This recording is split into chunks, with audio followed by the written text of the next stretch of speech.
अस्सलाम वालेकुम नाजरीन, मैं हूं अब्दुल रज़ाक खट्टी। कौमी असेंबली में सरदार अयाज सादिक के बयान का तूफान अभी जारी ही था कि पाकिस्तान पीपल्स पार्टी के चेयरमैन बिलावल भुट्टो जरदारी की जानिब से BBC को दिए गए एक इंटरव्यू के बाद एक तरफ हुकूमत खुशी के शादियाने बजा रही है, जबकि PDM की जमातों के अंदर इंतहाई तशवीश की लहर दौड़ गई है। इस इंटरव्यू के बाद पीपल्स पार्टी के बहुत सारे रहनुमाओं से राब्तों की हमने कोशिश की, लेकिन उनकी जानिब से इस हवाले से कोई बात नहीं की गई। कमर जमा कायरा की जानिब से जो बात कही गई वो मैं आगे चलकर आपको सुनाता हूं कि उन्होंने क्या कहा, लेकिन पहले ये बात जानना जरूरी है कि बिलावल भुट्टो जरदारी ने BBC को दिए गए अपने इंटरव्यू में क्या कहा। बिलावल भुट्टो जरदारी का कहना था कि APC के इजलास में ये तय हुआ था कि हुकूमत के साथ साथ जब दूसरे इदारों को हत्फ तनकीद बनाया जाएगा तो वहां इस्टेब्लिशमेंट का नाम लिया जाएगा। बिलावल भुट्टो जरदारी का कहना था कि गुजरांवाला के जलसे में जब साबिक वजीर आजम मियां नवाज शरीफ ने बराह रास्त army chief general Qamar Javed Bajwa और DGI फैज हमीद के नाम लिए तो उन्हें इस बात का बड़ा धचका लगा, लेकिन उन्हें इस बात का अंदाजा था कि मियां नवाज शरीफ 3 बार वजीर आजम रहे हैं तो उनके पास इस बात के जरूर सबूत होंगे और मैं इंतजार में हूं कि वो सबूत इस हवाले से कब सामने लाते हैं। बिलावल भुट्टो जरदारी ने अपने इस इंटरव्यू में यह भी कहा कि PDM का हरगिज ये मकसद नहीं था कि army chief general Qamar Javed Bajwa या DGI का बराह रास्त नाम लेकर उन्हें दबाव में लाया जाए ताकि वो मुस्तफी हो जाए। अपने इंटरव्यू में बिलावल भुट्टो जरदारी ने ट्रुथ एंड रिकंसिलिएशन कमीशन के कयाम का भी मुतालबा किया। इससे पहले साबिक वजीर आजम शाहिद खाकान अब्बासी भी इसी तरह का मुतालबा करते रहे हैं, लेकिन सबसे पहले कमर जमा कायरा की ये जो वजाहत है थोड़ी सी पहले आप ये सुन लें, उसके बाद हम प्रोग्राम को आगे बढ़ाते हैं। आज बिलावल भुट्टो जरदारी साहब चेयरमैन पाकिस्तान पीपल्स पार्टी की तरफ से BBC को दिए गए एक इंटरव्यू में जो बातें की गई उसकी कुछ वजाहत करना चाहता हूँ। जहाँ तक मियां नवाज शरीफ साहब का नाम लेके, कुछ अफसरान के नाम लेके उनका जिक्र करने का ताल्लुक है, तो उन्होंने कहा कि मियां साहब 3 दफा वजीर आजम रहे हैं, वो एक इंतहाई जिम्मेदार आदमी है। उन्होंने जो भी नाम लिए होंगे वो सबूतों के साथ, कोविड की वजह से रिस्ट्रिक्शंस हैं और मेरा उनके साथ मुलाकात बराह रास्त नहीं हो सकी, लिहाजा वो मुझे इस पर इत्मीनान में नहीं। हमने भी माजी में जनरल इंतखाबात और बाई इलेक्शंस के अंदर कुछ जगहों पे अफसरान के नाम लिए, लेकिन हमारे पास उनके सबूत मौजूद थे और हम समझते हैं कि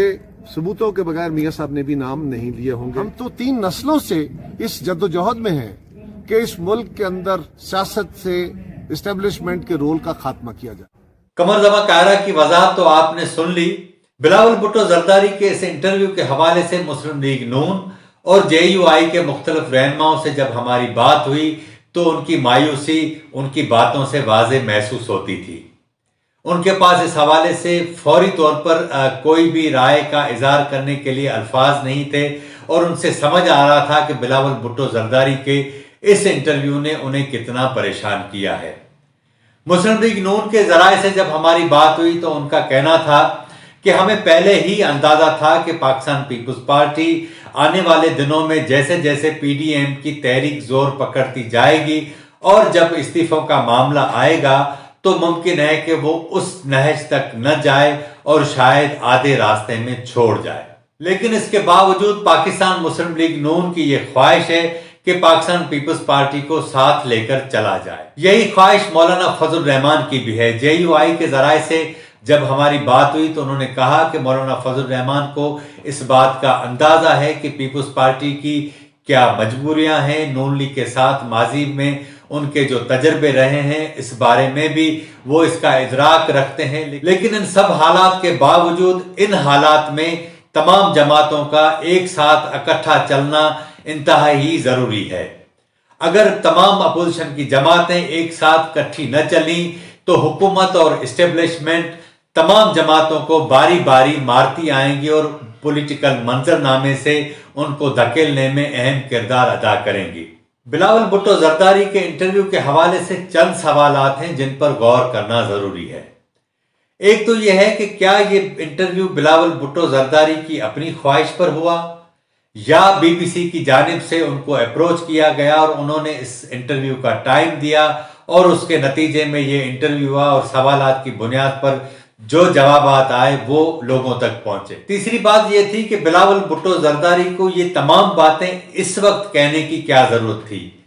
क्या वो पेशावर के जलसे का इंतजार नहीं कर सकते थे, या लाहौर में जो जलसा होने जा रहा है जिसके लिए कहा जाता है कि वो पीडीएम की तारीख का सबसे बड़ा जलसा होगा और उस सिलसिले में मुस्लिम लीग नून मेजबान होगी और मुस्लिम लीग नून की जानिब से तैयारियां भी जोरों शोर से की जा रही हैं। अगर ये 2-3 जलसे दरमियान में हो जाते, जाहिर है कि पीडीएम का वजन बढ़ता और उसके नतीजे में इस्टेब्लिशमेंट के साथ बार्गेनिंग की पोजीशन में पॉलिटिकल पार्टीज की, और अगर पीपल्स पार्टी बार्गेनिंग करना चाहती भी थी तो उसकी पोजीशन ज्यादा बेहतर होती। मैं आने वाले दिनों में इस पर एक प्रोग्राम भी करूंगा, लेकिन मियां नवाज शरीफ के पास इस बारे में सबूत मौजूद हैं। वो वीडियो सबूत भी हैं, ऑडियो सबूत भी हैं, लेकिन क्या बिलावल भुट्टो जरदारी ने ये एक पत्ता फेंका था मियां नवाज शरीफ के लिए कि वो जल्द ही इस हवाले से वो राज जो वक्त के साथ वो फाश करना चाहते हैं पहले कर दे, या बिलावल भुट्टो जरदारी ने ये बात ऐसे ही कर दी? जाहिर है कि ये ऐसे नहीं हुआ होगा, लेकिन बिलावल भुट्टो जरदारी ज्यादा बेहतर जानते हैं कि उन्होंने ये बात इस मौके पर क्यों की। लेकिन एक बात जहन में रहे कि पीडीएम को इस इंटरव्यू की वजह से शदीद किस्म का दचका लगा है। जल्दी पीडीएम का एक इजलास होने जा रहा है, उसमें ये बात डिस्कस भी होगी और तमाम पीडीएम की जमातें भी इस बात का इंतजार कर रही कि जैसे ही ये इजलास हो ताकि वो भी अपने तहफ़्फ़ुज़ात पीडीएम की जमातों के सामने रखें। लेकिन आज मैं आपके साथ एक नई खबर शेयर करता हूं, और वो ये खबर ये है कि मुस्लिम लीग नून ने भी अपनी हिकमत अमली तब्दील कर दी है।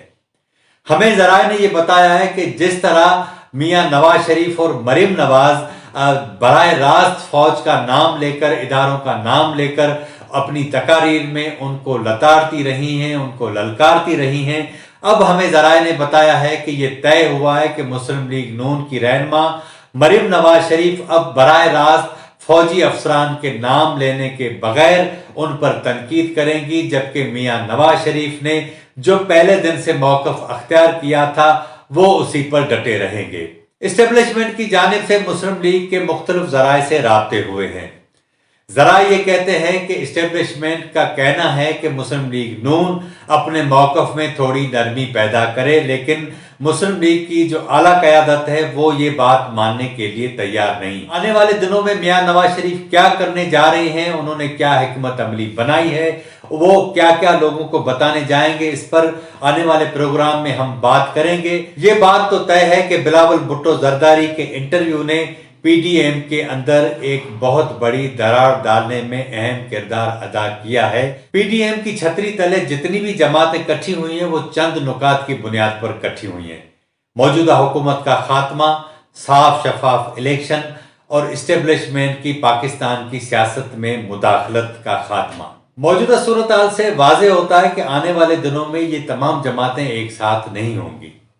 लेकिन इसके बावजूद इस बार जब इंतहाई अहम मामलात पर इनका इत्तेहाद हुआ है तो उसमें सबसे जो अहम नुक्ता है वो है इस्टेब्लिशमेंट की पाकिस्तान की सियासत के अंदर मुदाखलत और उसके नतीजे में सिविलियन बालादस्ती की अजारादारी। पाकिस्तान की सियासी हुकूमतों में सिविलियन बालादस्ती हमेशा एक सवाल रही और एक ख्वाब भी रही है, और इसी ख्वाब को लेकर पीडीएम की जमातें एक साथ इकट्ठी हुई हैं। और 2 साल बाद जब मुल्क के अंदर सियासी सरगर्मियां तेज हुई हैं, हुकूमत ने भी अपनी सियासी सरगर्मियां तेज कर दी हैं, पीडीएम की जमातों ने भी अपनी सियासी सरगर्मियां तेज कर दी। इस सारी सूरत हाल के अंदर मुस्लिम लीग नून अपना अलग नैरेटिव लेकर अपने तौर पर भी पंजाब के अंदर सरगर्म है, और वो इसी नैरेटिव के साथ अपने वोट बैंक को संभालने के लिए, उसको मजीद मजबूत बनाने के लिए कोशिशें कर रही है। तो जाहिर है कि बिलावल भुट्टो को भी इस सिलसिले में अपना मौक़िफ़ वाज़े करना था, क्योंकि आपको याद होगा कि पिछले एक प्रोग्राम में मैंने आपको बताया था कि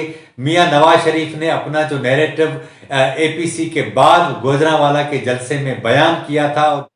और जिस तरह इदारों के सरबराहों के नाम लेकर उनको ललकारा था, उसके बाद पीडीएम की जमातों के अंदर तशवीश पाई जाती थी, और यही उसका सबब था कि आज बिलावल भुट्टो जरदारी की जानिब से जो इंटरव्यू सामने आया उसमें ये बात भी वाज़े कर दी गई।